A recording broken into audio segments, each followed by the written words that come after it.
कुपवाडामधल्या देशभक्त आर.पी. पाटील विद्यालयात भारत देशाच्या स्वातंत्र्य चळवळीत योगदान देणाऱ्या स्वातंत्र्य सैनिकांच्या कार्याची माहिती देणारे प्रदर्शनाचे आयोजन करण्यात आले।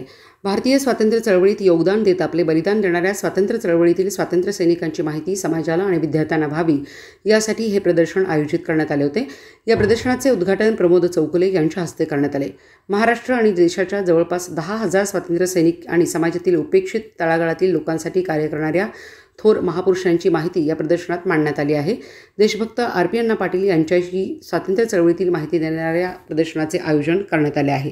याची सुरुवात वेणुताई पाटील यांच्या हस्ते झाली। यावेळी यशवंत शिक्षण संस्थेचे चेअरमन राजगोंड, प्राध्यापक एस.ए. पाटील, दादासाहेब पाटील, नरसगोंड पाटील, अश्विन पाटील, ॲडव्होकेट वैशाली देवर्षी, प्रणव पाटील, जयपाल खोत, ए. पाटील, जयपाल चौगुले, बी.आर. पाटील, विजय कोगनोळे, मुबारक संदीप, बाबासाहेब चिंचवाडे यांच्यासह मान्यवर उपस्थित होते। प्रारंभी देशभक्त आर.पी. पाटील अण्णा, लोकनेते प्राध्यापक शरद पाटील तसेच सरस्वती प्रतिमेचे पूजन मान्यवरांच्या हस्ते झाले। मुख्याध्यापिका संध्या चव्हाण यांनी आभार मानले। नव्या पिढीला स्वातंत्र्य सैनिकांची माहिती व्हावी, त्यापासून त्यांनी प्रेरणा घ्यावी यासाठी कर्नाळा फाउंडेशन पुण्याच्या वतीने अनेक ठिकाणी प्रदर्शनाचे आयोजन करण्यात येत असल्याचे चंद्रकांत शाहसने यांनी सांगितले। यावेळी मोठ्या संख्येने पालक, विद्यार्थी उपस्थित होते।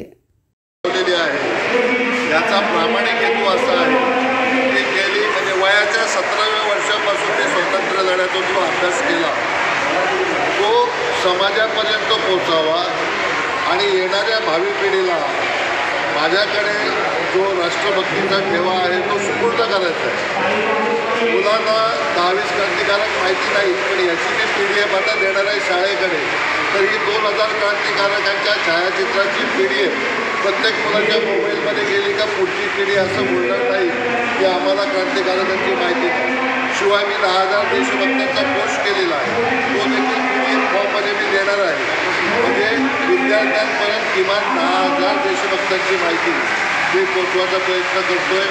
14 जून 2023ला मी या प्रकल्पासाठी निघालेलो आहे आणि असे राजगोंडांसारखी जी मंडळी आहेत ती माझ्या ओळखीची आहेत, ते बोलवतात आणि त्यांच्याच सहकार्याने शाळामधून हा प्रवास चालू राहतो। आज सांगलीमध्ये मी त्यांच्याकडे आलो आहे, म्हणजे सांगली अनेक शाळांना ते माझं